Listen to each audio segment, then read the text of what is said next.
और चलिए अब आपको खबर बता देते हैं। दिल्ली ओल्ड राजेंद्र नगर में आईएएस कोचिंग में पानी भर जाने की वजह से जो हादसा हुआ, उस पूरे मामले में एक्शन देखा जा रहा है। 2 लोगों को कल ही गिरफ्तार कर लिया गया था। आईएएस कोचिंग हादसे के बाद एक्शन तेज। ओल्ड राजेंद्र नगर हादसे में बड़ा एक्शन। 13 कोचिंग सेंटर्स के अवैध बेसमेंट सील किए गए हैं। पूरे इलाके में एमसीडी जांच कर रखी है। 3 छात्रों की मौत हो गई थी। परसों देर शाम का ये पूरा मामला था। अब इसके बाद हरकत में एमसीडी आ गई है। बेसमेंट्स में अवैध तरीके से जो कोचिंग सेंटर्स चल रहे हैं, उन पर कार्रवाई की गई है, उन पर एक्शन लिया गया है। सील किया गया है 13 ऐसे सेंटर्स को जो कि बेसमेंट में संचालित किए जा रहे थे। राउज आईएएस एकेडमी जो थी, जहां पर ये दर्दनाक घटना हुई, हादसा हुआ, वहां पर एनओसी नहीं ली गई थी। बेसमेंट में कोचिंग सेंटर चलाए जाने की, स्टोरेज की सिर्फ परमिशन थी, लेकिन लाइब्रेरी खोली गई थी स्टूडेंट्स के लिए बेसमेंट में। पानी चंद मिनटों में कई फीट तक भर गया। कई छात्र मौजूद थे उस दौरान लाइब्रेरी के भीतर नीचे बेसमेंट में। कई छात्रों को बचा लिया गया, लेकिन 3 छात्रों की मौत हो गई पानी भर जाने की वजह से। सिस्टम को लेकर कई सारे सवाल उठे। अब एक्शन देखने को मिल रहा है। 2 लोगों को गिरफ्तार कल किया गया था, जिसमें से मालिक कोचिंग सेंटर का, साथ ही साथ कोऑर्डिनेटर, जिन्हें गिरफ्तार किया गया था। और अब एक्शन ये कि 13 कोचिंग सेंटर्स के अवैध बेसमेंट्स सील किए गए हैं। ज्यादा डिटेल्स ले लेती हूं मैं इस पर। मेरे साथ हमारे संवाददाता आयुष जुड़ गए हैं। आयुष, एक्शन के नाम पर अभी तक क्या हुआ है पूरे मामले में, बताइए। जी अंजलि, जिस प्रकार से ये दर्दनाक हादसा हुआ था 3 बच्चों की, जिसमें तड़प कर दर्दनाक तरीके से मौत हो गई थी, उसके बाद दिल्ली एमसीडी शैली ओबरॉय के निर्देश पर एक्शन में आ गई है। 13 ऐसे कोचिंग इंस्टीट्यूट है जो अवैध तरीके से बेसमेंट में या तो लाइब्रेरी चला रहे थे या क्लासरूम खोलकर बैठे थे, उन सबको सील कर दिया गया है। ये बड़ी कार्रवाई एमसीडी ने कल शाम को की है। इस हादसे के बाद 24 घंटे बाद एमसीडी को होश आता है कि ऐसी कई जगह है राजेंद्र नगर में जहां पर बेसमेंट में अनाधिकृत तरीके से लाइब्रेरी और क्लासरूम चलाए जा रहे हैं। उन सभी को फिलहाल एमसीडी ने सील कर दिया है। लेकिन बड़ी बात यह उठती है, क्या ये हादसा जो राजेंद्र नगर में हुआ, तो राजेंद्र नगर में कार्रवाई करने से क्या पूरी दिल्ली के ऐसे अनाधिकृत क्लासरूम और अनाधिकृत लाइब्रेरी बंद हो जाएगी? क्या सिर्फ राजेंद्र नगर ही ऐसा इलाका था जहां पर ऐसे क्लासरूम चल रहे थे, जहां पर बच्चों की जिंदगी के साथ मजाक हो रहा था? अगर बात की जाए सिर्फ उस इलाके की जहां पर कार्रवाई हुई है, तो करोल बाग पड़ता है, चांदनी चौक पड़ता है, और कनॉट प्लेस में भी ऐसे कई जगह है जहां पर बेसमेंट है। और इस बेसमेंट में कितनों के पास परमिशन है क्लासरूम चलाने की, और किन लोगों के पास परमिशन है लाइब्रेरी चलाने की, किन लोगों के पास परमिशन है कॉमर्शियल एक्टिविटी करने की, इसकी जांच जरूरी है। क्योंकि फायर की एनओसी नहीं थी, एमसीडी का अप्रूवल नहीं था, उसके बाद भी राव आईएएस स्टडी सर्कल ने वहां पर लाइब्रेरी चलाई, और उस लाइब्रेरी में बच्चों की मृत्यु हुई पानी भरने की वजह से। देखिए, यहाँ पर बड़ी बात यह है कि 2 लोगों को हिरासत में पहले पुलिस ने लिया था, बाद में दोनों को गिरफ्तार कर लिया गया, जिससे बाद में कोर्ट ने 14 दिन की न्यायिक हिरासत में भेज दिया। ये हुई थी पहली कार्रवाई कि 2 लोगों को गिरफ्तार करने के बाद हिरासत में भेजा गया।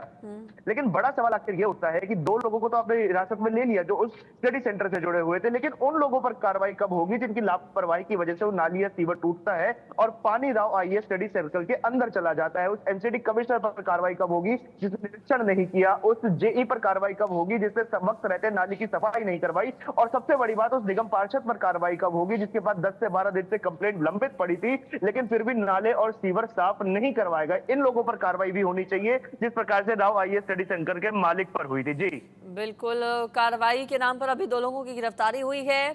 आसपास 13 कोचिंग सेंटर्स सील किए गए हैं, जहां पर अवैध तरीके से बेसमेंट में क्लासेस कंडक्ट करवाई जा रही थी स्टूडेंट्स के लिए। लेकिन अभी कई लोग ऐसे हैं जिन पर एक्शन होना बाकी है, चूंकि जिम्मेदार सिर्फ 1-2 नहीं बल्कि पूरा सिस्टम, आयुष कह सकते हैं कि जिम्मेदार इसके लिए कई अलग अलग जगहों पर खामियां पाई गई, लापरवाही, चूक, जिस वजह से 3 बच्चों की मौत हो गई। छात्रों की ओर से, साथियों की ओर से विरोध प्रदर्शन भी किया जा रहा था, उनकी ओर से भी कुछ मांगे की जा रही थी। फिलहाल प्रदर्शन शांत है क्या? क्या उनकी मांगे सुनी गई हैं? जी देखिए, आपने कहा कि कुछ लोगों की वजह से लापरवाही और चूक हुई थी। हालाँकि कुछ लोग ना इसे लापरवाही और चूक का नाम देकर बचने की कोशिश करते हैं, खास तौर पर अधिकारी और नेता। हालाँकि ये ना लापरवाही थी, ना चूक थी, ये हत्या थी और ये हत्या इस वजह से थी क्योंकि एक कोई पहला हादसा नहीं है कि राजेंद्र नगर में पानी भर गया, वहाँ पे बच्चे फँस गए और जिसकी वजह से 3 लोगों की मौत हो गई। उससे कुछ दिन पहले ही करोल बाग में एक आईएएस एस्पिरेंट की इसी प्रकार से पानी में करंट होने की वजह से मृत्यु हो गई। उसे भी चूक का नाम दे दिया गया, उसे भी भूल का नाम दे दिया गया और कार्रवाई किसी पर नहीं हुई। तो इसी प्रकार से जब तक हम लोग इसे चूक और भूल का नाम देते रहेंगे, तब तक ये अधिकारी और ये नेता जो पैसे लेकर कार्रवाई नहीं करते हैं, ये लोग ऐसे ही बचते रहेंगे। इन लोगों पर तो सबसे पहले गैर इरादतन हत्या का मुकदमा भी दर्ज होना चाहिए। अब बात करते हैं छात्रों की क्या कुछ मांगे। देखिए, छात्रों की मांग बिल्कुल साफ है, बिल्कुल स्पष्ट है। कल से ही छात्र ये मांग कर रहे हैं, जितने भी अनाधिकृत तरीके से लाइब्रेरी चलाई जा रही है, क्लासरूम चलाए जा रहे हैं, इन पर कार्रवाई हो। दूसरी मांग छात्रों की यह है कि जो भी इसमें इन्वॉल्व है, उन सभी लोगों को हिरासत में लिया जाए और जुडिशियल इंक्वायरी हो और उसके बाद उन्हें सजा दी जाए। तीसरी मांग यह है कि जिन 3 बच्चों की मृत्यु हुई है, उनको सरकार मुआवजा दे, क्योंकि सरकारी सिस्टम के फेलियर की वजह से उन तीनों लोगों को अपनी जान से हाथ धोना पड़ा। चौथी मांग उनकी यह है कि जिस प्रकार से बच्चों की जिंदगी के साथ खेल हो रहा है दिल्ली में, तो पूरी दिल्ली में जहां जहां पर एमसीडी का और एनडीएमसी का इलाका है, जहां पर स्टडी सर्कल के नाम पर, स्टडी सेंटर के नाम पर इस प्रकार से कानूनों की धज्जियां उड़ाई हुई है, उन सब पर भी नकेल कसनी चाहिए। ये कुछ अहम मांगे हैं छात्रों की। हालांकि कल छात्रों ने जब पूसा रोड ब्लॉक किया था, तो उन्होंने दोनों रास्ते पूसा रोड के दोनों कैरेजवे बंद कर दिए थे, जिसकी वजह से अस्पताल जो वहां पर है उसमें काफी ज्यादा दिक्कत आ रही थी, खासतौर पर आरएमएल अस्पताल जो बहुत बड़ा सरकारी अस्पताल है, जिसकी वजह से पुलिस को और डीएम को पहले उन्हें समझाना पड़ा, लेकिन जब छात्र नहीं माने तो मजबूरन कुछ छात्रों को हिरासत में लेना पड़ा ताकि उस प्रदर्शन को वहीं पर खत्म किया जा सके। छात्रों को समझाने की भी कोशिश हुई थी, लेकिन आप छात्रों को तो समझा देंगे और हो सकता है छात्र क्योंकि पढ़ाई करेंगे, कुछ दिनों में चले जाएंगे, सड़कों से हट जाएंगे, छात्र समझ भी जाएंगे, लेकिन क्या आप उन माता पिता को समझा पाएंगे जिन्होंने अपनी आंखों में सपने लिए, अपनी आंख के तारे को दिल्ली में अपने खून पसीने की गाड़ी कमाई लगाकर पढ़ने के लिए भेजा था? आखिर उन लोगों को कौन समझाएगा? जी बिल्कुल, जाहिर है सवाल कई सारे हैं और अभी देखना होगा कि आगे और क्या एक्शन लिया जाता है, क्योंकि जैसा कि आयुष ने भी कहा कि बचने की कोशिश की जा रही है, अलग अलग लोगों की ओर से की जाती है, लेकिन कार्रवाई ऐसी होनी चाहिए कि एक संदेश जाए, क्योंकि ये नाइंसाफी भी आयुष एक तरह से लाखों फीस माँ बाप देते हैं, बच्चों को पढ़ाने के लिए भेजते हैं। अगर ऐसे जगहों पर बच्चों की अगर मौत हो जाएगी तो फिर जाहिर है गुस्सा और आक्रोश बनता है, विश्वास भी उठता है। आयुष, अंदर खाने जानकारी ये भी मिल रही है, कुछ लोग कह रहे हैं कि संख्या भी 3 से ज्यादा है मृतक छात्रों की। क्या ये भी छिपाने की कोशिश हो रही है? क्या ग्राउंड पर चूंकि आप मौजूद रहे, क्या आपने भी ऐसा महसूस किया कि कुछ छिपाने की हो रही है कोशिश? क्योंकि अगर आप स्टूडेंट्स के बीच जाएंगे, उनसे बातचीत करेंगे, तो छात्रों की ओर से दावा ये किया जा रहा है कि मरने वालों की संख्या और ज्यादा हो सकती है। नहीं, देखिए, जिस प्रकार से बात की जा रही है, कुछ छात्र आरोप लगा रहे हैं कि मरने वालों की संख्या ज्यादा हो सकती है। फिलहाल ये चीज जो है वो स्पष्ट होती हुई नजर नहीं आ रही, क्योंकि अगर हम कहें कि इस आंकड़े को छुपाने की कोशिश की जा रही है, तो ज्यादा से ज्यादा कोई एक डिपार्टमेंट इस आंकड़े को छुपा पाता है, लेकिन यहाँ पर दिल्ली पुलिस है, यहाँ पर एनडीआरएफ है और यहाँ पर दिल्ली फायर सर्विस है। ये 3 डिपार्टमेंट यहाँ पर है, तो तीनों मिलकर एक साथ इस आंकड़े को नहीं छुपा सकते। दूसरी बात आती है कि आरएमएल हॉस्पिटल, जहाँ पर इन तीनों शवों को भेजा गया और उन बच्चों को भेजा गया जो बेहोश हो गए थे, उन बच्चों को भेजा गया जिन्हें मामूली चोटें भी आई थी।